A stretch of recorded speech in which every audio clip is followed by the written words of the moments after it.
Hello' friends, কি খবৰ আপোনালোকৰ? আশা কৰোঁ সকলোৰে ভাল। আজি মই নতুন এটা ৰেচিপি আপোনালোকৰ মাজলৈ লৈ আহিছোঁ। এয়া হৈছে কলপচলা। কলপচলা যিহেতু আমাৰ চুগাৰ লেভেলটো নৰ্মেল কৰি থয়, সেই গতিকে কলপচলা মই এটা বিভিন্ন পদ্ধতিত বনাব পাৰি কলপচলা। মই আজি মাংস এড কৰি দিম। যিহেতু কলপচলা চানা, চয়াবিন বিভিন্ন ধৰণে শুদ্ধকৈ বনাই খাব পাৰি নিৰামিষকৈ, কিন্তু মই ল'ৰা ছোৱালীয়ে নোখোৱাৰ বাবে মই মাংস এড কৰি দিম। সেয়া আপোনালোকক মই ভিডিঅ'টো দেখুৱাই আছোঁ। মোৰ ৰেচিপিটোৰ বাবে জিৰা আৰু ধনিয়া কেৰাহীখনতে পাতি গৰম কৰি লৈছোঁ। গৰম কৰি অলপ ৰঙচুৱা হ'লে মই এইখিনি খুন্দি ল'ম। খুন্দি মোৰ ৰেচিপিটোত ব্যৱহাৰ কৰিম। এয়া এনেদৰে মই এইখিনি ভাজি লৈছোঁ। মোৰ ৰেচিপিটোৰ বাবে সকলোখিনি সামগ্ৰীয়ে মই ৰেডি কৰি লৈছোঁ। এয়া মই জলকীয়া কুটি লৈছোঁ, পিঁয়াজ মিহি মিহিকৈ কুটি লৈছোঁ, আৰু বিশেষকৈ মোৰ ৰেচিপিটোত ব্যৱহাৰ হোৱা এয়া কলপচলাৰ যিহেতু গুড়ি কোমলীয়া অংশ মিহি মিহিকৈ কুটি লৈছোঁ, আৰু মই আদা নহৰুটো খুন্দি লৈছোঁ। এয়া বিলাহীখিনি, কণ বিলাহীখিনি মই গুটি উলিয়াই লৈছোঁ। এতিয়া মই ৰেচিপিটো বনাম, আপোনালোকক মই দেখুৱাই গৈ আছোঁ। মই এয়া কেৰাহীখন পাতি দিলোঁ। কেৰাহীখনত তেল গৰম হৈ গ'ল, সেয়েহে মই এতিয়া কাটি ৰখা পিঁয়াজখিনি এতিয়া ইয়াত দি দিম। মোৰ ইয়াত যিহেতু কেৰাহীত তেল গৰম হৈ গ'ল, সেই গতিকে মই ইয়াত কাটি ৰখা পিঁয়াজখিনি প্ৰথমে দি দিছোঁ।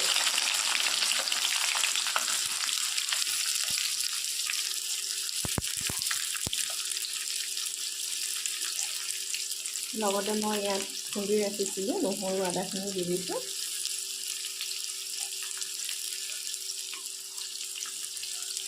এতিয়া মই এইখিনি লৰাই লওঁ।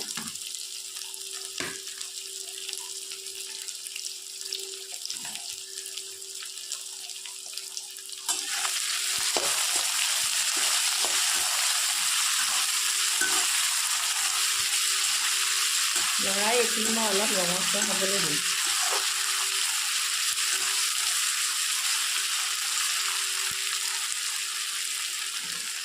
মোৰ এয়া পিঁয়াজ নহৰু এয়া ৰঙচুৱা হৈ গৈছে, সেই গতিকে মই ইয়াত গুটি উলিয়াই ৰখা কণ বিলাহীখিনি দি দিছোঁ।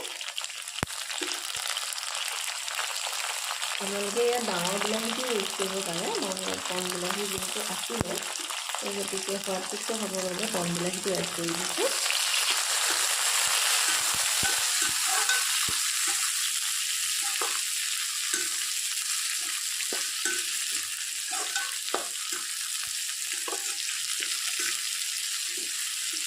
ইয়াত মই এতিয়া গৰম পানী দি ধুই লোৱা এয়া মাংসখিনি দি দিছোঁ, ব্ৰইলাৰ মাংস।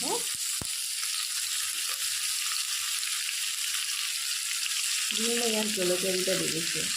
মই জলকীয়াকেইটা তেলত দিয়া নাই, তেলত দিলে একেবাৰে ভাজি গুড়ি হৈ যায়, ৰঙচুৱা হৈ যায়, ভাল নালাগে। সেই গতিকে ইয়াত এনেদৰে দিছোঁ মই জলকীয়াটো।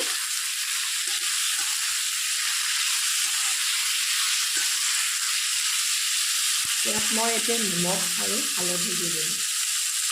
মই নিমখ দিছোঁ সোৱাদ অনুসৰি, আৰু ইয়াত হালধি দি দিছোঁ কালাৰৰ বাবে।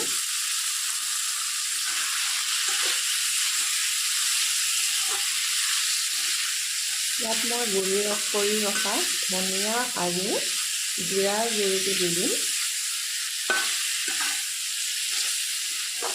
লগতে অলপ জালুক দিছিলোঁ, জালুকৰ গুড়িখিনি ইয়াত দি দিম, এড কৰি দিম।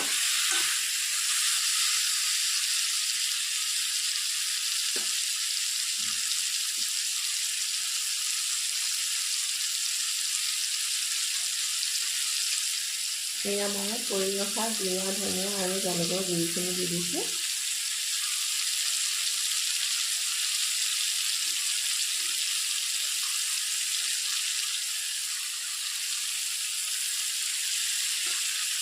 দি এইখিনি মই এতিয়া লৰাই দিম। লৰাই এইখিনি আৰু অলপ সময় ভজা হোৱাৰ পিছত মই ইয়াত কাটি ৰখা পচলাৰ টুকুৰাখিনি দি দিম।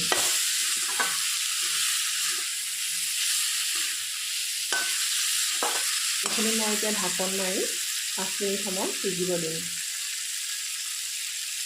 মোৰ ক্ৰমান্বয়ে এয়া মাংসখিনি সিজিছে অলপ, আৰু লগতে বিলাহীটো একেবাৰে গলি গুড়িকৈ হৈ গ'ল, কালাৰ হৈ গ'ল, বিলাহী কালাৰ এটা হৈ গ'ল। সেই গতিকে মই ইয়াত কৰি ৰখা পচলাখিনি দি দিম।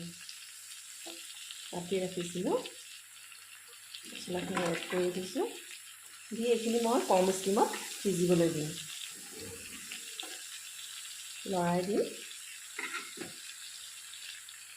এইখিনি মই এতিয়া লৰাই কম ষ্টিমত সিজিব দিম ভালদৰে।